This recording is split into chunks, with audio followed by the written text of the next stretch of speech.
the constant symbol of the United le Kingdom. symbole constant du Royaume-Uni. We are grateful for her deep affection for Nous lui sommes France. redevables pour sa profonde affection Elizabeth pour la II France. mastered our Élisabeth language, II loved our culture, aimait notre culture, elle connaissait notre patrimoine, elle a touché nos cœurs. From her coronation on, she knew À and partir spoke de son with couronnement, all of our presidents. elle No s'est other entretenue country et a had connu the tous nos privilege présidents. of welcoming her Aucun autre as many pays times as n'a we eu did. le privilège de la recevoir comme nous avons her. pu la I recevoir. have known a great head of state, J'ai connu en a elle unique example un grand chef d'État, of her devotion un exemple unique to her people, de son dévouement and a envers very son peuple close ally et une alliée très proche. with her. France and the United Avec Kingdom elle, shared not la just France et an le entente Royaume-Uni ne cordiale, partageaient pas seulement but a warm, une entente cordiale, sincere, mais and loyal partnership. un partenariat sincère, fidèle et To chaleureux. you, she was your queen. Pour vous, c'était To us, votre reine. she was the queen. Pour nous, c'était To us all, la reine. she would be with us. Pour nous forever. tous, elle restera à jamais dans nos cœurs. We will remember and perpetuate the values Nous she nous never ceased souviendrons to et embody perpétuerons and promote. les valeurs qu'elle ne cesse de The moral promouvoir fortitude et of d'incarner. democracy and freedom. La défense sans relâche de la démocratie et de la At this sad liberté. moment, we send En cette heure our de heartfelt tristesse, condolences nous présentons nos Majesty condoléances the les plus King, sincères to the royal à Sa family, Majesté le Roi, the British people, à la famille royale and all those au who peuple love the britannique Queen et à toutes and celles will et miss ceux her qui so aiment deeply. la reine. Nous sommes avec vous. Elle a touché nos cœurs, nous dit Emmanuel Macron, Arlette Chabot. On l'attend maintenant à l'ambassade britannique de France, rue Saint-Honoré à Paris, pour signer justement ce registre de condoléances. Emmanuel Macron, message assez fort. On n'a pas vu, on se faisait la réflexion avec Christophe, de beaucoup de présidents comme ça sur pied en train de faire une déclaration. Pensez à Justin Trudeau cette nuit qui disait « Je perds l'une des personnes préférées au monde ». Vive émotion aussi d'Emmanuel Macron, Arlette Chabot. Oui, c'est normal. Ce qui est intéressant, vous faites la comparaison avec Justin Trudeau, parce que c'est une génération nouvelle. Ce sont des plus jeunes. Alors, il ne dit pas, comme le disait, on l'a entendu tout à l'heure, Justin Trudeau, à quel point, évidemment, elle l'avait aidé avec des conversations un peu longues, parce que le rapport, évidemment, n'était pas le même. Et évidemment, il salue cette femme, le dévouement à son peuple, ce qui est effectivement très important. Ce qui est intéressant, je reviens au début, c'est qu'il fait ce message en anglais, c'est-à-dire que c'est bien un message adressé aux Britanniques plus qu'aux Français pour célébrer la reine. Donc c'est ça qui est aussi intéressant. Et il la salue. Ce qui est intéressant, encore une fois, c'est que c'est un homme de la nouvelle génération, des chefs d'État, de gouvernement, et qui salue la reine Elisabeth. Alors je ne sais pas s'il y a beaucoup d'échanges entre le président français et la souveraine, mais c'est quand même, je pense, aussi pour cette génération, elle reste un modèle. Et c'est important qu'il souligne le lien particulier entre la reine et la France à un moment où il reparle de cette fameuse entente cordiale. On ne peut pas dire que la Première ministre, elle, soit dans la ligne de l'entente cordiale avec la France. Donc c'est important de rappeler. Peut-être ce message en anglais aux Britanniques. Oui. Voilà, c'est intéressant de montrer qu'à ce moment où on s'interroge, puisqu'elle est incapable de dire si la France est amie ou ennemie, en tout cas, c'est important de rappeler le lien très fort, vécu comme, encore une fois, très solide entre la France et le Royaume-Uni par le président de la République française à ce moment donné de l'actualité, car on est dans le deuil, mais bientôt, j'allais dire, les affaires vont reprendre, et les affaires peuvent être compliquées. C'est vrai Magali. que les relations ces dernières années ne sont pas faciles avec le Royaume-Uni. Avec Boris Johnson et le Brexit, ça a été très très compliqué. Et c'est vrai que les dernières déclarations de Liz Truss, qui semblait hésiter pour savoir s'il fallait juger la France amie ou ennemie, ont beaucoup énervé à l'Élysée. Donc c'est vrai que ces relations ne vont pas être simples. Et puis il y a évidemment la pêche. Enfin, il y a quantité de sujets, les migrants qui traversent la Manche. Je voulais juste revenir un mot sur Emmanuel Macron et la reine. Ils se sont vus au G7 au Cornouailles. Et il y a eu une petite anecdote, ils sont tous en train de faire la photo de famille, donc il y a la reine au milieu, toujours au milieu de tous ces chefs d'État. Et donc, ils sont censés prendre cette photo officielle. Et elle fait une petite réflexion en disant « Sommes-nous censés faire semblant de nous amuser ?» et en fait, ça dit tellement l'humour de cette reine. Il avait offert un cheval, je crois, de la garde républicaine à Elisabeth II. Pour le jubilé, c'était le cadeau de la France à la reine Elisabeth II. Sachant qu'elle adorait les chevaux et qu'elle se les rendait en connaissait bien. Normandie assez régulièrement pour y acheter justement ces chevaux. Pour revenir au message d'Emmanuel Macron et au fait qu'avec Liz Truss et les précédents, et avec Boris Johnson, les choses ne sont pas simples, le fait qu'il s'exprime en anglais et qu'il fasse cette déclaration, c'est aussi d'une certaine manière essayer de mettre l'opinion britannique de son côté dans le conflit, dans les multiples conflits qui nous opposent en ce moment, nous les Français, aux institutions britanniques, pas la monarchie, mais le gouvernement, etc. Donc je trouve que c'est assez habile. Je ne suis pas sûre que ça fera absolument pencher la bascule, mais c'est de rappeler que, comme il l'avait dit d'ailleurs il n'y a pas si longtemps quand il avait été interrogé, nous sommes amis et alliés avec le Royaume-Uni, sous-entendu quoi que puisse dire et penser Madame Truss, et donc il s'adresse directement au peuple britannique et au Commonwealth, parce que ça s'adresse aux habitants des îles britanniques, mais aussi donc au tiers de l'humanité, au tiers de l'humanité, excusez du peu, pour leur dire nous sommes des alliés indéfectibles du Royaume-Uni, à vous de vous montrer à la hauteur. On va retrouver Mathieu Desmoulins qui se trouve à l'ambassade de Grande-Bretagne à Paris. Pourquoi ? Parce que Emmanuel Macron va se rendre dans cette ambassade. Dans quelques minutes, il va signer un registre de condoléances et il devrait s'exprimer à nouveau et il sera accompagné, on reste un peu dans cette veine-là, de l'ambassadrice de Grande-Bretagne en France. Mathieu, une visite attendue.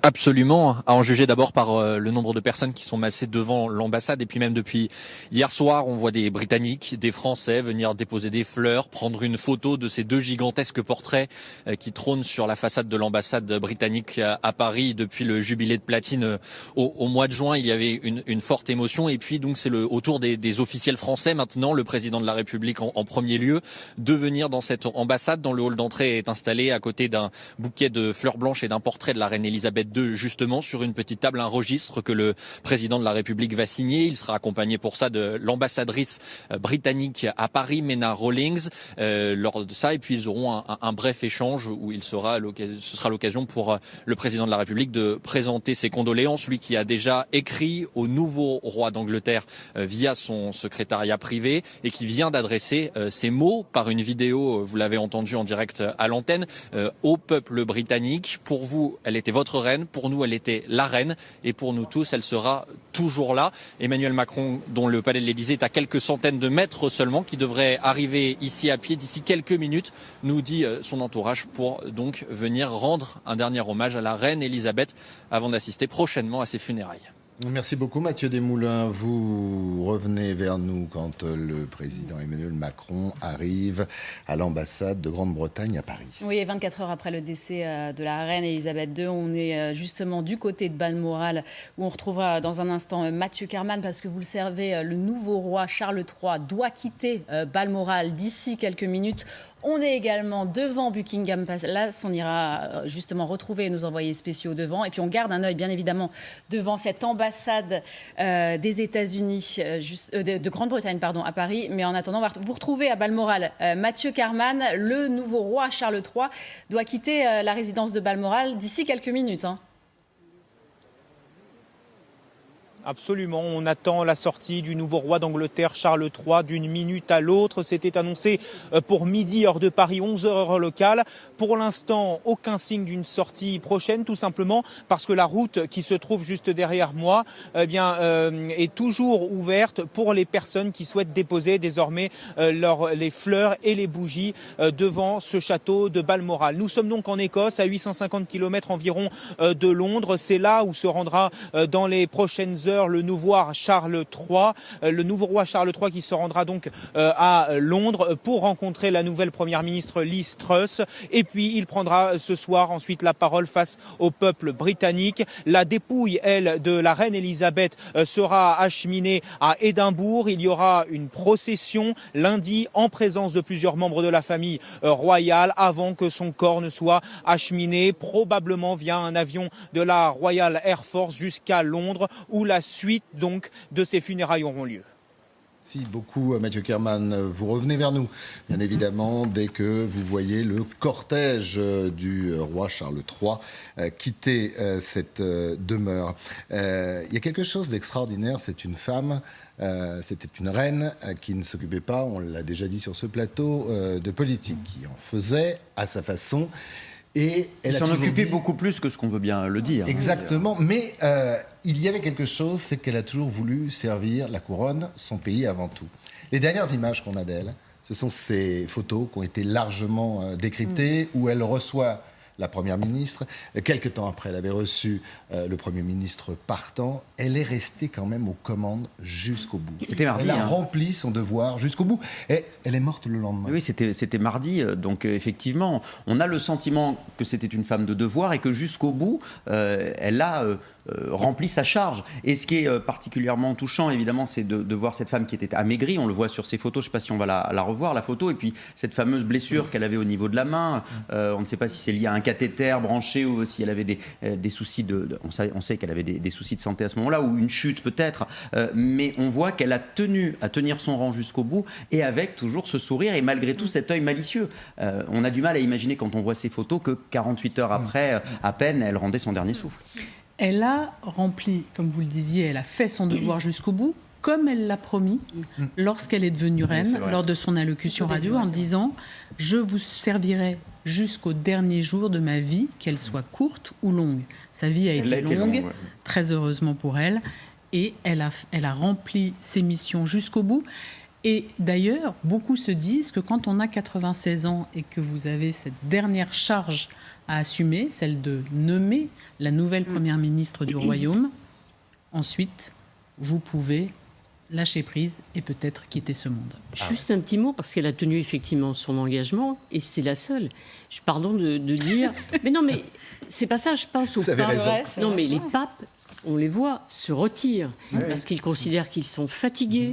Certains s'interrogent, vous avez raison, sur leur état de santé. On a eu une démission, c'était Benoît XVI. On a aujourd'hui un pape qui s'interroge, et certains disent qu'il songe aussi à se retirer.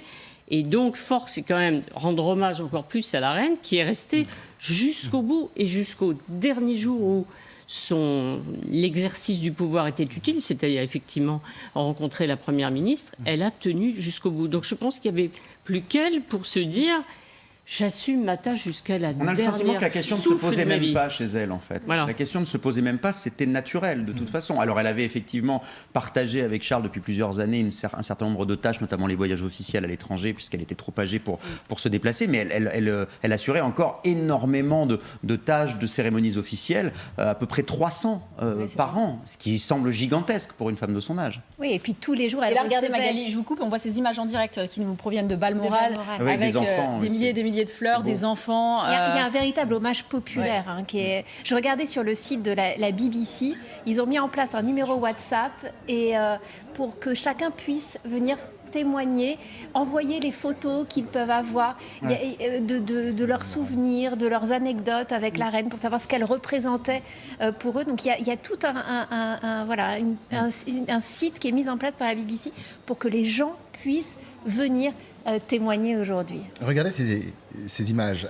Il y a toutes les couches de la population. Vous avez des jeunes, des moins jeunes. Les styles vestimentaires sont là aussi très différents. Il y a du recueillement, il y a parfois des rires. On y vient en famille. Mais ce qui est incroyable aujourd'hui, c'est qu'on a le sentiment, en regardant ces images, que c'est tout le peuple britannique qui rend hommage, mais... on a l'impression que rien n'est fini. Enfin, je ne sais pas. C'est au-delà de l'hommage. C'est la reine qu'ils pleurent, mais c'est un membre de leur propre famille. Le tour de force d'Élisabeth II, c'est d'être devenue un membre de toutes les familles britanniques. Alors bon, évidemment, quand je dis toutes, tout le monde me dira oui, mais certains sont républicains, certains ne l'aiment pas, sans doute.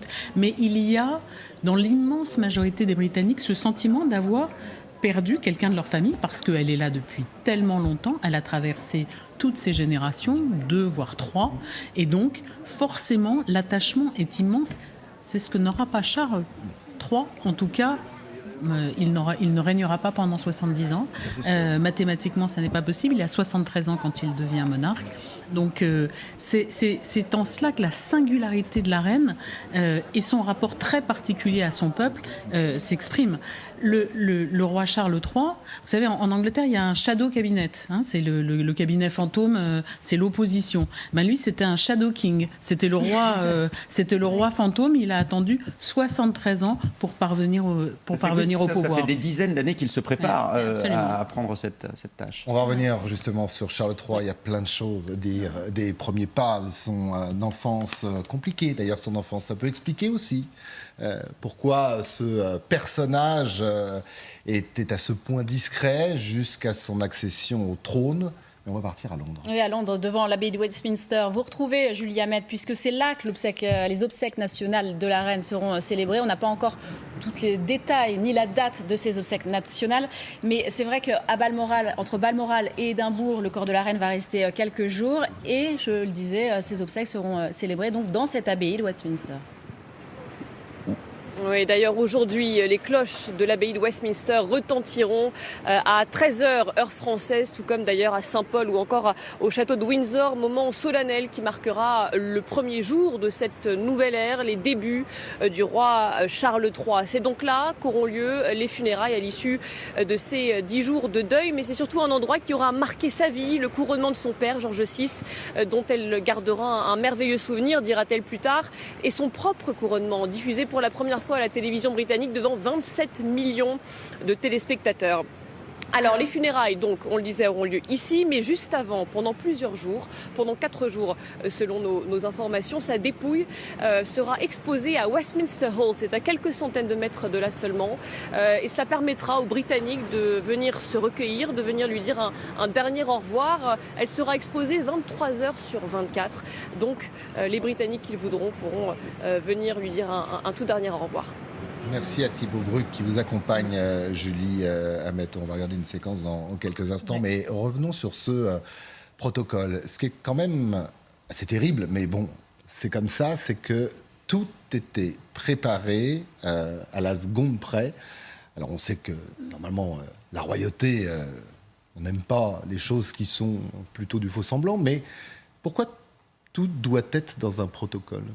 Parce qu'il ne doit pas y avoir, comme le disait Valérie tout à l'heure, la moindre vacance du pouvoir. La reine est morte, vive le roi, il faut que les choses sont en effet réglées au millimètre. Donc elle serait décédée à Londres, c'était l'opération London Bridge, elle est décédée en Écosse, c'est l'opération Unicorn, Unicorn. Donc maintenant, en effet, tout va s'enchaîner selon selon des. Les sentiments n'existent pas. Enfin, les seuls que l'on va voir véritablement, ce sont les sentiments des Britanniques qui sont là. Non, mais ils n'existent pas. Mais elle est intervenue aussi, même s'il y a des choses extrêmement codifiées. La reine Elisabeth, avant son décès, avait elle-même réglé les détails de ses funérailles. Je racontais hier, je vais me permettre de le rappeler, que Queen Mum, qui est morte en 2002, la mère de la reine Elisabeth, regardait par sa fenêtre de sa résidence les répétitions de ses funérailles et disait « ça ne me va pas, ça ne me va pas ». Donc, il y a une distance par rapport à sa propre mortalité dans les membres de la famille royale. Ils incarnent la couronne plus que des personnes physiques, même si, bien évidemment, la personne physique est là, mais ils arrivent à s'en dissocier. Et son mari, de la même façon, avait tout orchestré jusque dans les moindres détails. La voiture dans laquelle son cercueil avait été mis, c'était lui qui avait tout choisi.